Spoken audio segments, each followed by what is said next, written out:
Well, folks, we have breaking news. The Houthis apparently are not Iranian proxies.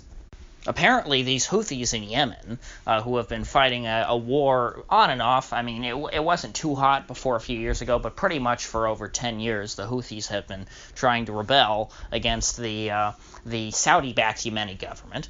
And we've been told for a long, long time that, oh, these Houthis, they're really bad guys, and that what they're trying to do is not just, achieve some independence or whatever, or try and fight against the oppression of of other sects in the country, namely the Sunnis who control the government. No, what they want to do is they want to overthrow the whole of the Yemeni government and turn Yemen into a little Iran. They're kind of like Hezbollah, they're Iran's 51st state. And so, golly, we gotta help those Saudis fight for the freedom of the Yemeni people, and we can bomb them into liberty. Because, gee, Wally, we don't want old Iran to have a foothold on the Arabian Peninsula. Golly. And so people have been told to accept this characterization, even though it doesn't really fit the facts on the ground. To take into account the things like how the Houthis aren't even the same sect of Islam as Iran. I believe there's some form of Shia, kind of like the Alawites, but they're not really in tune with the Ayatollahs in Iran. They don't look up to them as spiritual leaders in any way. They're not like Hezbollah, where you have a guy like Nasrallah, who is the leader of Shia Islam there, who's pretty close in terms of thinking with the Iranian mullahs. The Houthis are kind of their own thing. They have different views. They're Islam, just like Christianity, has some different denominations. Sure, there's this big major split between the Sunni and the Shia, just like how in in the West we have the split between the Catholics and the Protestants. But within that, there are other sects. And so let's say for a second, okay, the Houthis have a different religion and ideology that somewhat, doesn't line up perfectly with Iran. Well, they still want to impose some kind of Islamic republic and enforce their religion on the whole rest of Yemeni society, don't they? Isn't that what the Houthis are trying to do? Don't they want to build something on the model of the Islamic Republic of Iran in Yemen, which, apparently would be much worse than what Yemen already has, which is a terrible dictatorship, or was, as of, 2007, a terrible dictatorship?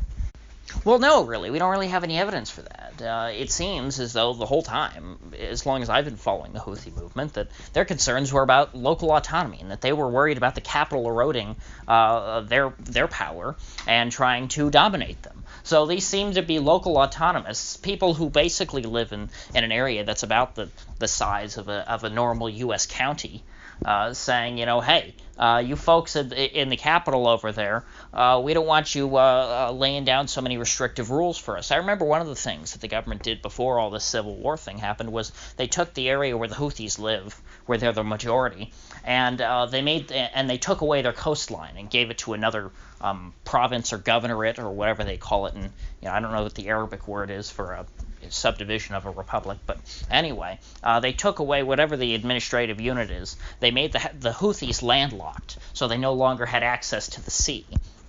And so it's normal political problems like that seem to be motivating the Houthis. They don't really seem, by any indication, of course I don't read Arabic, so I can't read the original Arabic sources, but from everything I've seen written on the Houthis, they're not trying to start to build some great, Shiite Islamic Republic of Yemen.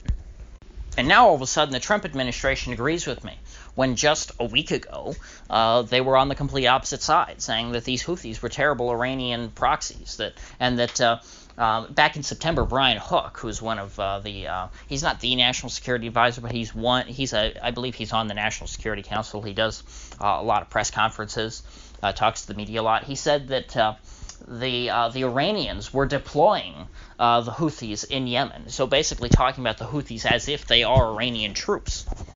And now, that apparently is not the case. There was a spokesperson, I don't know if she was for the State Department or what, But she said, "Oh no, not all the Houthis like Iran. I mean, sure, some do, but you're going to have that in any group." And she's basically, being a special pleader for the Houthis. I mean, not even a special pleader. She's just being honest and saying, yeah, well, within any group, you're going to have some folks who like certain people and others who don't like others. But so the Houthis overall are not some big pro-Iranian group, she's saying. And that she said that it's clear at this point that Iran doesn't speak for the Houthis, that they are separate groups that have separate interests, who may or may not work together at different times. Of course, now, the Houthis in the last couple of years have started to work closely with Iran. Why? Because they were driven into their arms. Because the U.S. and the Saudis, demonized the Houthis and said, oh, you're terrible people. You can't have anyone. And so anyone associated with the U.S. or Saudi Arabia doesn't want to deal with the Houthis. So now the only people who will deal with them are the Iranians. In fact, until last year, I don't think that the Iranians even recognized the Houthis as, some legitimate government. Because Iran really didn't really have any connections to them. Like, oh, who are these people? And apparently we're told that we're allies of theirs. Okay, well, if the West wants to give us more allies, or not the West, if the Sunnis, the Arabs or whatever, want to give us more allies, well, we'll take them. And so that's what Iran said. But they're not particularly closely tied in any way. They don't have real commitments to each other. In fact, Brian Hook, again, now, this week, went so far as to say, oh, well, really, Iran just wants to prolong the Yemen Civil War. They don't want to help any of these sides. They're just trying to create chaos over here. In other words, saying that Iran is not trying to help the Houthis defeat and conquer Yemen and found some new Islamic republic, that Iran doesn't have any interest in that. And that the Houthis basically are not doing that. So why then, after so many years of demonizing the Houthis as terrible Iranian proxies, why is there this sudden about-face? Well, I think it's pretty clear. The U.S. here seems to be following the lead of Saudi Arabia. Most of us would think of Saudi Arabia as an American satellite, but when it comes to the Yemen war here, America's been playing second fiddle. They've been doing some dirty work, sure. They've been heavily involved in this war, the U.S. military has. However, they don't seem to be taking a lead on this. This seems to be 100% from the Saudis. And so that now that the Saudis have decided that they want to negotiate with the Houthis and try and bring an end to the war, well, now the U.S. is going to say nice things about the Houthis in public. Seems as though that the U.S. will essentially back up whatever the Saudis do and try and defend them and justify it. And really, they're being special pleaders for them. Really, it's quite sickening to see how the Saudis have so much more influence over my government than I do. Of course, I'm not at all surprised. I only wish that this were a more public issue so that more Americans could see what was going on and perhaps wake up to the fact that they don't have much control over their government, and that as I believe it was Emma Goldman who this quote's attributed to, but if voting made any difference, they'd make it illegal. That's pretty much true. So it seems pretty clear. Saudis want war, well, then the Houthis must be bad. And if the Saudis want peace, well, then the Houthis, they're all around pretty good guys. That, I think, characterizes the U.S.'s thinking and really their level of analysis when it comes to the Yemen war.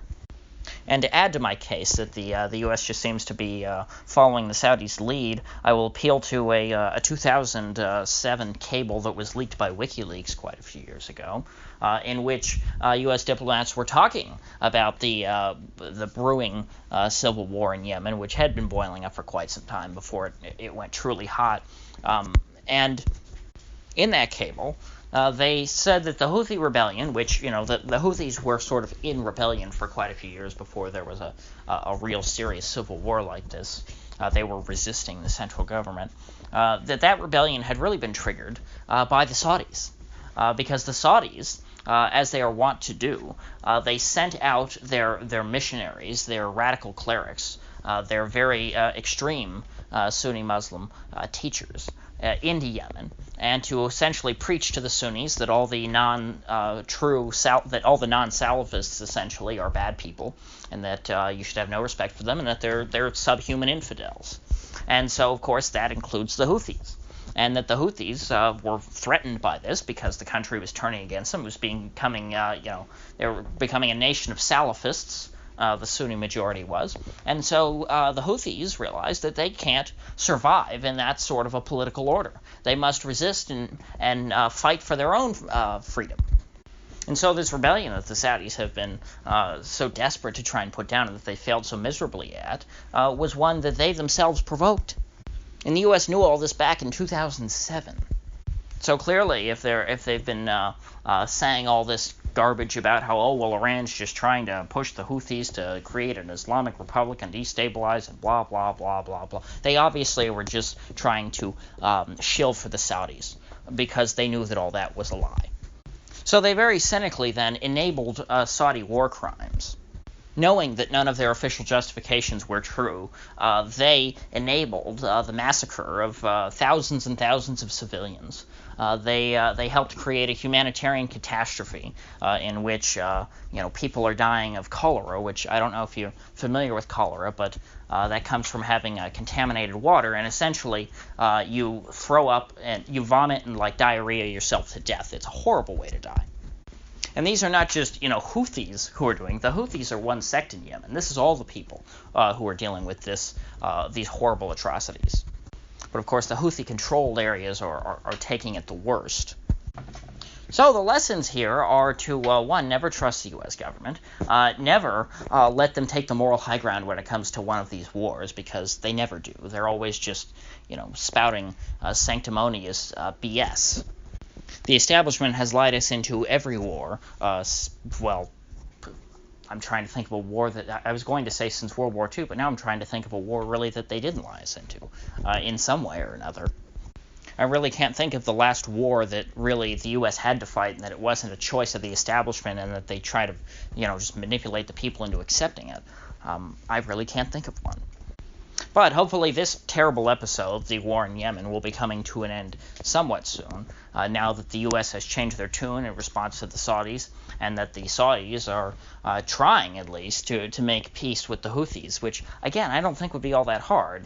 The Houthis, for the whole time, I've been following this since before the war began, they have pretty simple demands. I think if you just leave them alone and let them play in their sandbox without kicking any dirt in their face, they'll probably be just fine. So with that said, if you gained anything of value out of this video, I'd appreciate you clicking that like button and sharing this video. And if you haven't already, please do subscribe, because I do upload every day and I'd hate to have you miss one. So I'll see you folks back here tomorrow.